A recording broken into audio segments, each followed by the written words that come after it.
ini orang cukup berbahaya karena waktu dulu Indonesia cuma 2 orang yang melakukan state sponsor terorisme, Pak Harto dan Pak Murdani. Jadi dia mengawasi saya, istilahnya. Dan saya waktu itu kan tidak bisa, ya karena itu kedekatan kita sama dunia shadow yang saya bilang itu karena beliaulah yang mengajari langsung. Dan hari pertama saya ingat ditanya karena ya, apa tugas intelijen? Gitu, saya bilang. Di akademi kita bilang bahwa intelijen adalah first line of defense. Jadi first line of defense ini pertahanan garda terdepan dari sebuah pertahanan itu adalah intelijen. Nah, first line karena itu intelijennya itu harus mengendusnya tajam. Kita bukan intelijen, ada 6 fungsi intelijen, salah satunya spy, salah satunya mata-mata. Jadi kita bedain gitu ya. Kemudian saya bilang first line of defense, di mana garda terdepan sebuah pertahanan adalah intelijen. Jadi intelijen itu ibaratnya anjing tuh herder, buas, tajam, bengis. Bahkan sebelum bergerak pun, karena dunia pertahanan adalah eradicate threat. Ini harus dicatat nih, ini sebagai pelajaran aja bahwa tugas pertahanan, tugas militer adalah eradicate threat, meniadakan ancaman. Tugas polisi adalah mempidanakan ancaman. Jadi kalau perlu belum ada ancaman sudah hilang.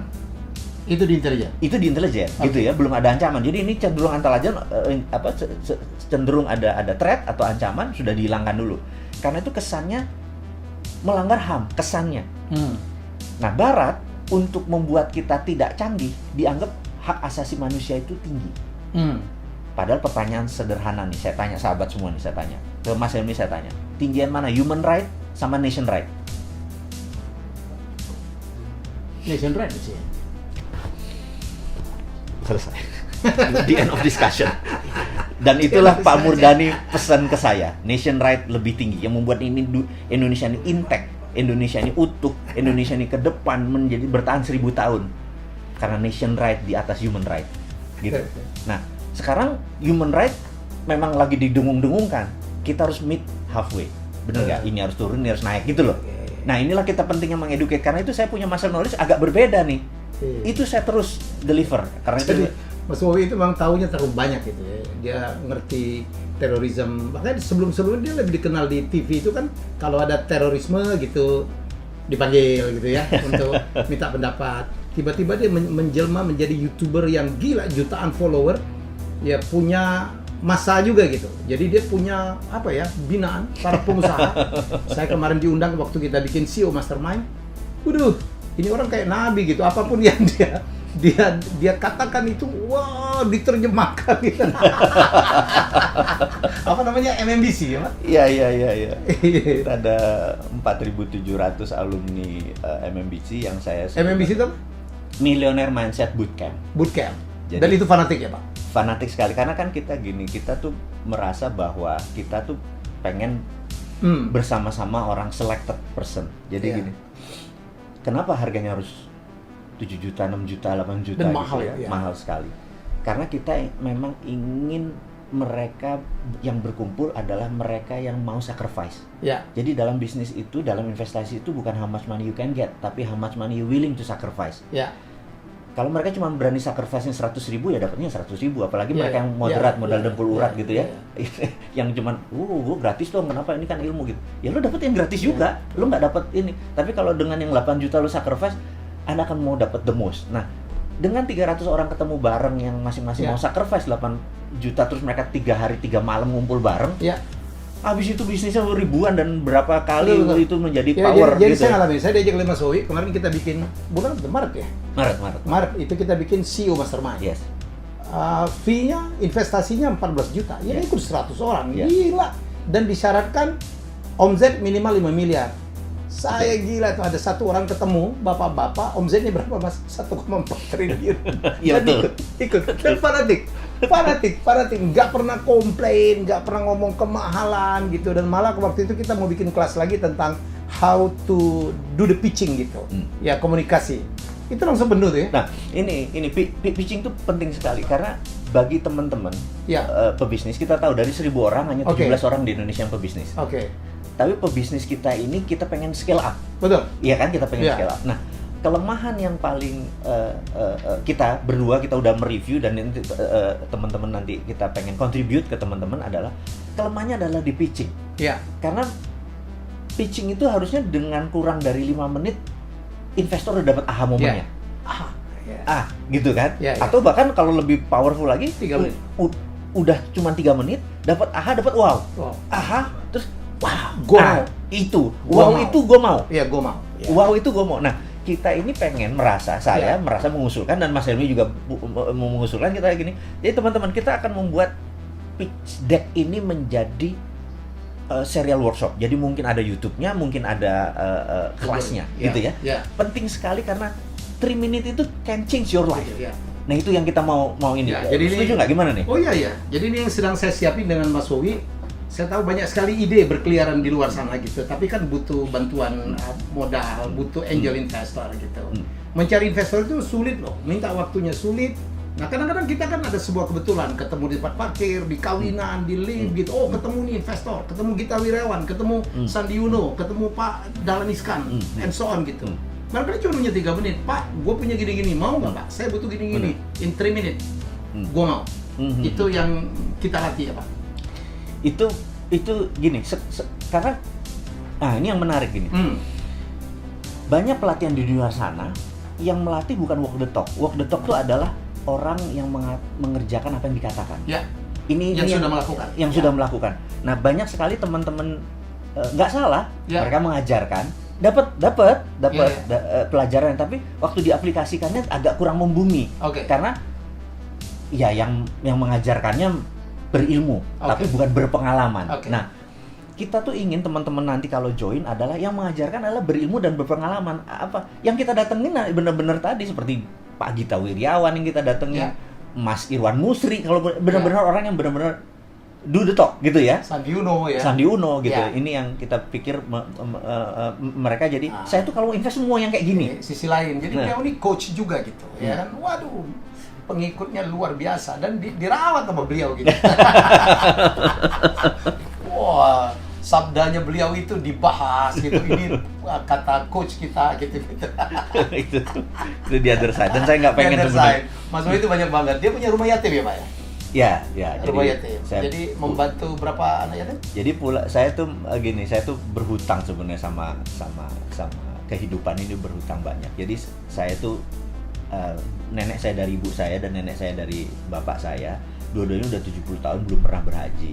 Saya memutuskan waktu tahun 96 Haji Akbar, waktu itu saya memutuskan menghajikan mereka semua. Jadi dalam haji saya itu saya memang tidak terpikir untuk melaksanakan haji buat saya, karena mau tawaf, mau itu segala macam, mbah saya pasti kerepotan. Jadi saya lebih nolong ke mereka lah, saya cuma yang fardu-fardunya aja gitu ya. Nah, puncaknya adalah waktu lempar jumroh.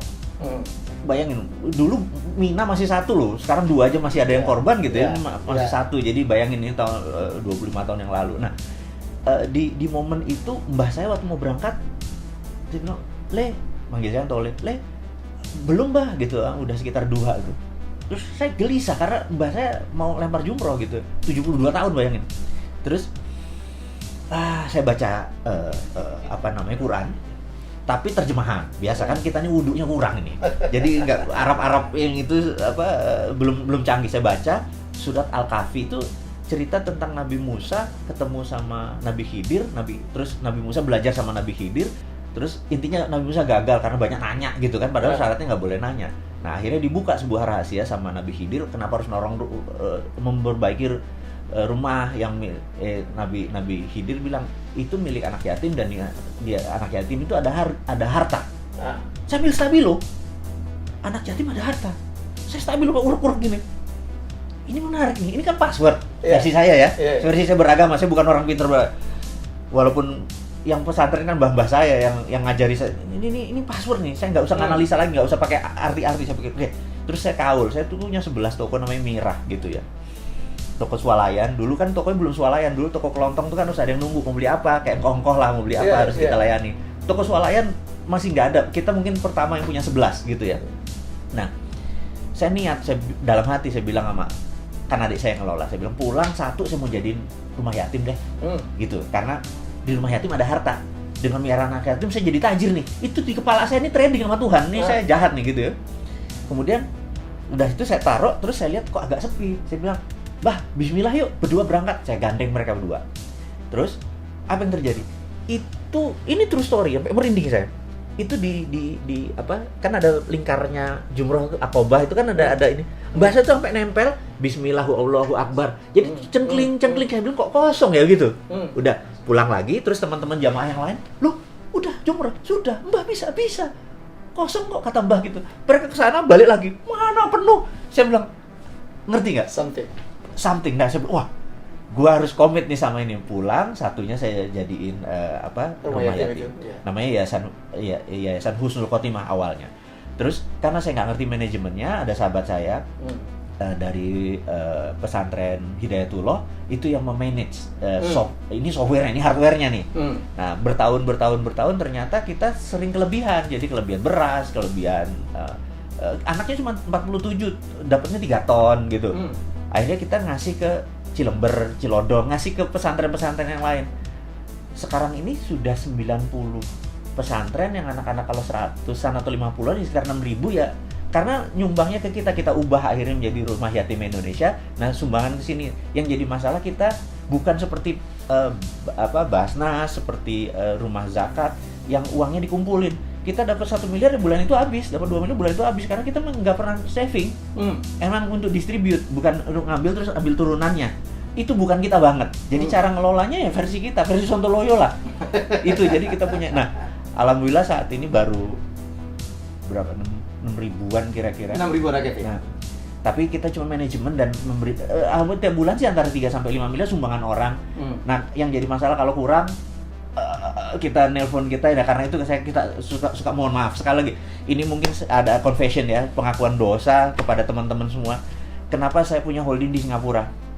Karena di Singapura kalau di Indonesia kan kalau Mas Helmi untung 10 miliar, 25% diambil untuk pajak. Iya. Kalau di Singapura cuma 11. Jadi terkadang saya akuisisi dari sini, jadi ada selisih 7% buat Rumah Yatim Indonesia. Dari ngerti ya maksudnya? Ya.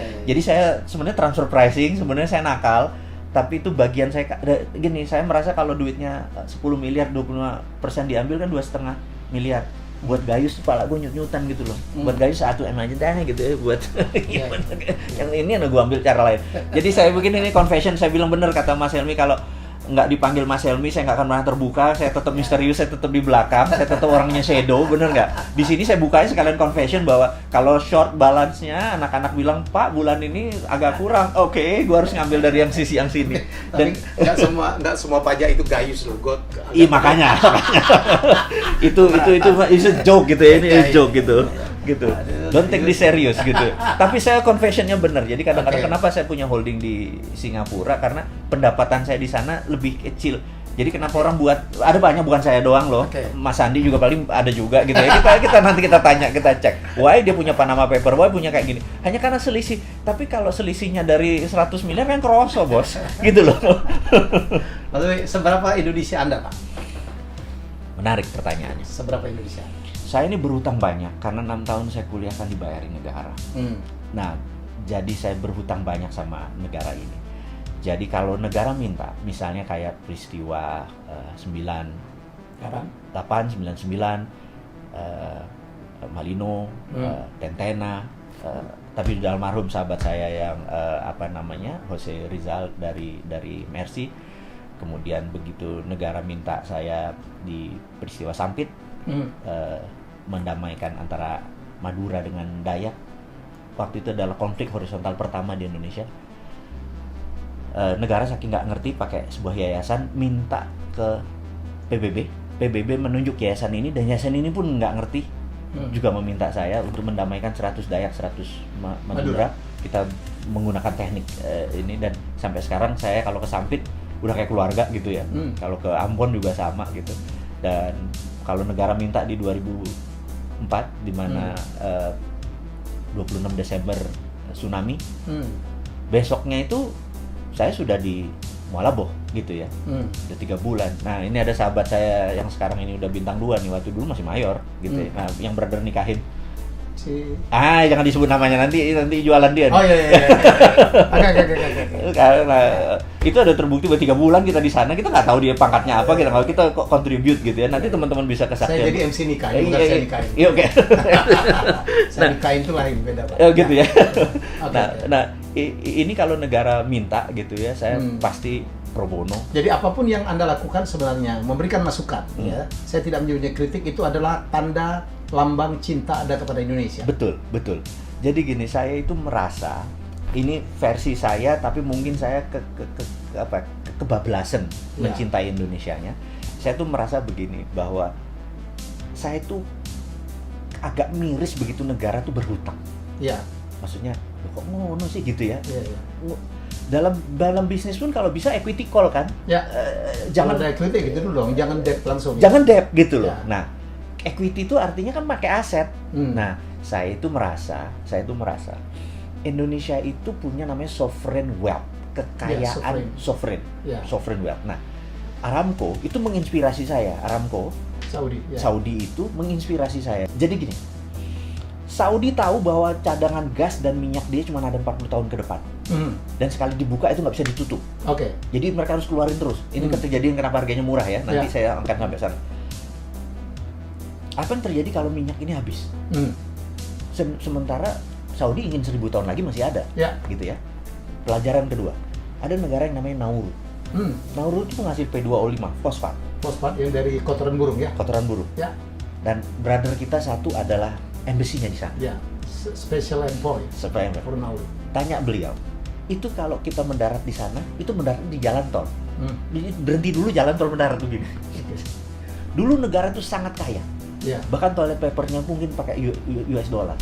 Tapi sekarang negaranya bangkrut karena P2O5-nya sudah habis. Nah, Saudi nggak mau P2O5, Saudi nggak mau cadangannya habis terus negaranya. Dia melakukan, kalau di dalam corporate itu namanya corporate action-nya berubah. Berubah dari A menjadi B. Di dalam kayak gini, dalam corona ini kita bisa merubah corporate action untuk survival kan. Nah, dia melakukan country-nya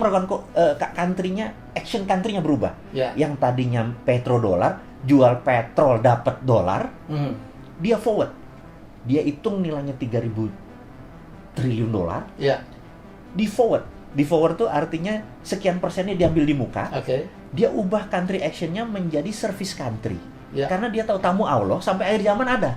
Dia mau ubah itu menjadi income dia nanti. Di forward diambil. Nah, itu namanya sovereign wealth fund.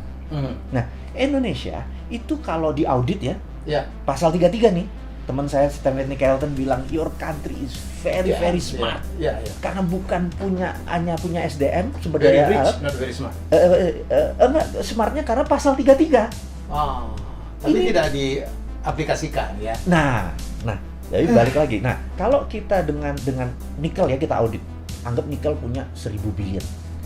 Copper 1000 billion. Tantalum 1000 billion. Uranium di audit gitu. Nah, kita forward ambil di muka. Ambil di muka. Ini jadi milik Singapura, ambil di muka. Ini kita ubah menjadi sebuah grand plan kita. Apa? Kita menjadi negara industri kah? Negara food security, karena yang saat ini semua orang kita harus punya world domination. Kita harus ada yang kita dominasi. Amerika dengan military dominasi, Cina dengan economy domination, Korea dengan heavy industry dan kosmetik ini, terus semua harus ada dominationnya. Nah, kita harus punya. Misalnya kita mendominasi mineral dan batu bara. Karena apa? Indonesia tuh dikaruniai suatu hal gini. Kalau brother punya bola dari plastik, diputer, terus dalamnya kasih glitter, maka glitter itu akan nempel di tengah. Nah, mineral itu sama. Miliar di ekuator itu memang hukum alamnya. Kalau dulu kita SMA, kita harus ngafalin tabel periodik. Kita hari libur nanti kita rebus kubis Prancis gitu kan, HELE gitu kan. Besok minggu cari Sri Bagian. Saya nggak tahu teman-teman masih ingat nggak pelajaran fisika itu, kimia itu. Nah, ini semua ada, mulai dari yang berat, yang ringan, yang rare earth, yang segala macam ada. Nah, itu diaudit. Itulah menjadi power kita untuk printing money. Kan kesel kita kalau, bos, lo tahu nggak ini peluang? Bener nggak? Sesederhana itu. Dan lo punya power. Gue nggak punya power. Gue cuma bisa ngomong-ngomong aja di sosial media. Makanya saya challenge. Semoga ada yang mendengar, Pak. Iya. Saya pikir ada yang mendengar, Pak. Harus. Nah, kalau ini dengan sosial media nanti kita ini adalah ini saya mudah-mudahan kedenger vibrasi saya. Saya bukan mau kaya, dari situ saya bukan mau jabatan politik. saya bukan public servant, bukan gue banget melayani orang itu, bener. Brother tahu kita udah lama, saya bukan. Jadi bayangin kalau Pak Jokowi, gue nggak bisa kayak dia. Pak Jokowi ya, kalau ketemu 10 orang nggak pakai sepatu, Pak Jokowi bisa copot sepatu menjadi sederajat. Lu nggak bisa? Sih nggak bisa. Ada 10 orang nggak pakai sepatu, gue nggak bakal copot sepatu gue mendingan beliin 10 dia sepatu supaya kita sama juga. Tapi gue nggak mungkin turun. Kan saya nggak ada humble-humblenya. Gimana gue bisa jadi presiden? Dia bilang nggak mungkin. Tapi konsep kita ambil. Siapa aja boleh terima. Nah, kegergetan saya ini adalah kalau nggak denger, akhirnya saya menggunakan kalimat yang agak nyinyir karena supaya nengok. Jadi kan kadang-kadang dan Anda tahu bagaimana melakukannya.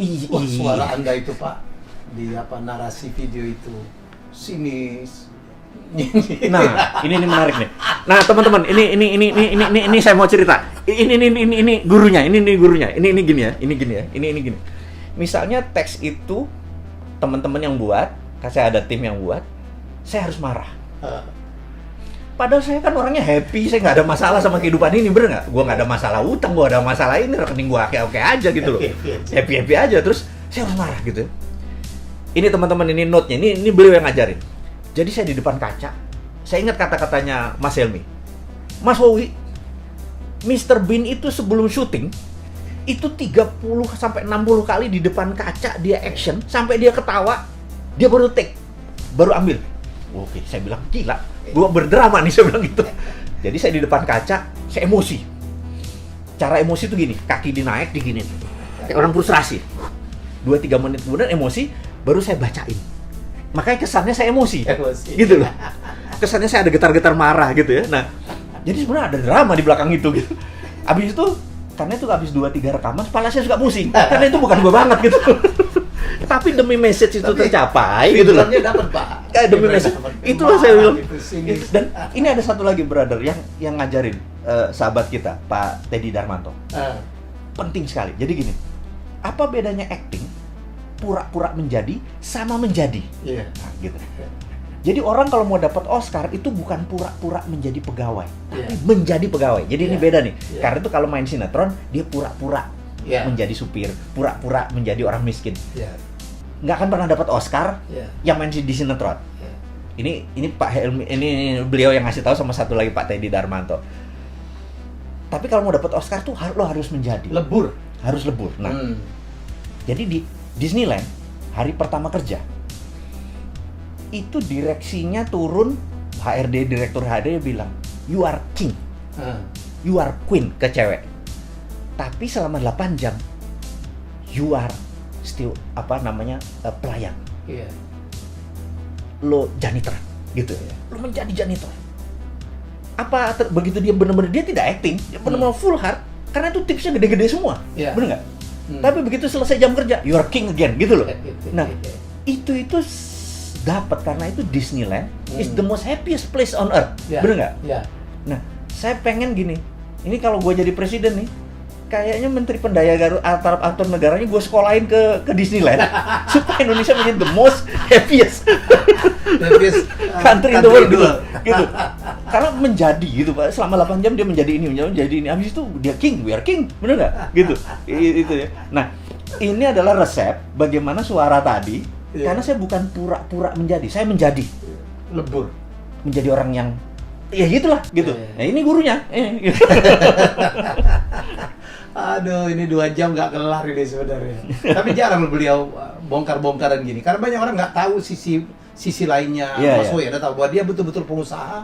Gila, usaha apa aja gitu. Kita aja ada berapa kali ada usaha apa aja, dan dia adalah seorang tipe dreamer juga gitu, kreator. Wah, mimpinya luar biasa. Tapi dia punya sisi yang sangat luar biasa. Mulia, dia punya rumah yatim menyantuni 6.000 orang. Saya nggak tahu dapat sumbangan dari mana. Itu tetap jalan apapun yang terjadi, dan dia tetap memberikan kontribusi dengan caranya gitu. Kalau biasa-biasa aja disampaikan mungkin nggak didengarin orang ya. Dia punya pengikut 4.700 gitu yang sangat fanatik, orang-orang sukses, orang-orang hebat, ya orang-orang yang sangat positif. Dan saya alhamdulillah masuk ke dalam lingkungan ini. Dan kemudian ini barangkali kita bahas berikutnya aja. Orang nggak banyak tahu. Orang kan ada yang ngomongnya bagus, ya tapi perbuatannya tidak mendukung. Beliau ini sama nih, walk the talk. Walk the talk aja udah salah. Walk the talk itu adalah orang yang menjalankan apa yang dia sampaikan. Beliau orang itu, tapi beliau ada bonus satu lagi. Nyari walk the talk aja susah. Beliau adalah seorang penulis yang baik. ada penulis nggak bisa menyampaikan, ada orang menyampaikan bagus, beliau penulis yang baik, termasuk nulis novel. Wah, saya baca ih gila. Saya bilang teman saya satu di tulisannya lebih bagus dari saya tentang apa Ferrari yang dicuri itu ya. Grand Theft Ferrari. Grand Theft Ferrari. Ferrari. Itu ya. cerita nyata nggak sih?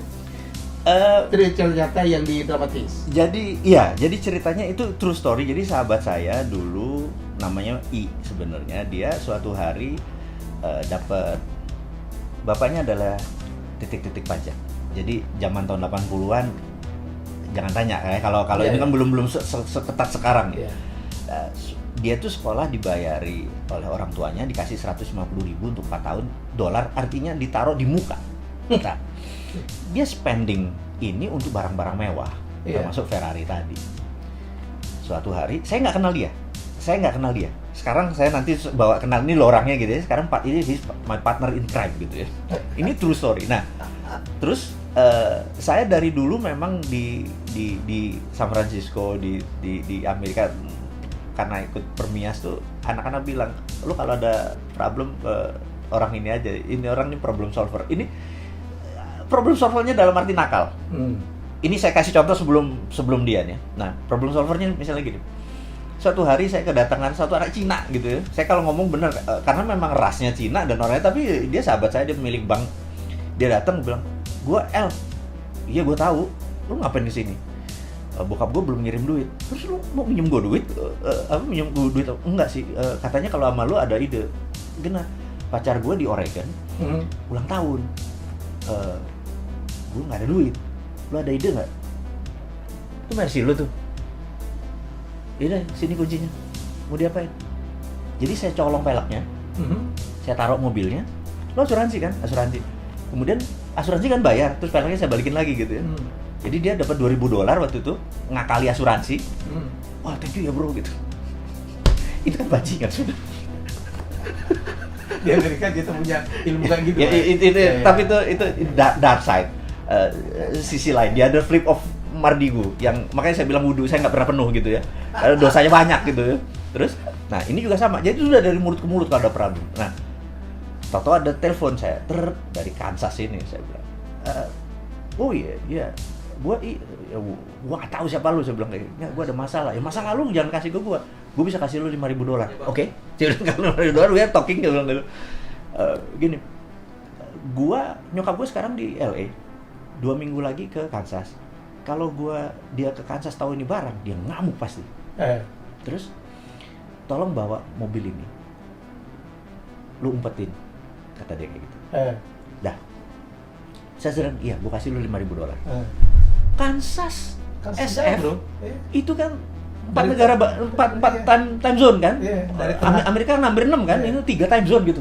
Wah, 2 hari 2 malam nih. Iya, 2 hari 2 malam nih, gitu ya. Terus itu November lagi. Waduh. Udah mau musim dingin kan?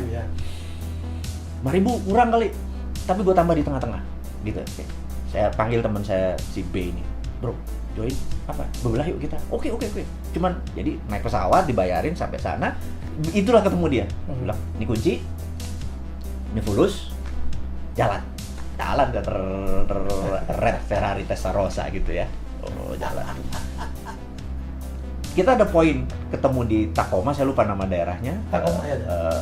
2 jam kira-kira dari Kansas.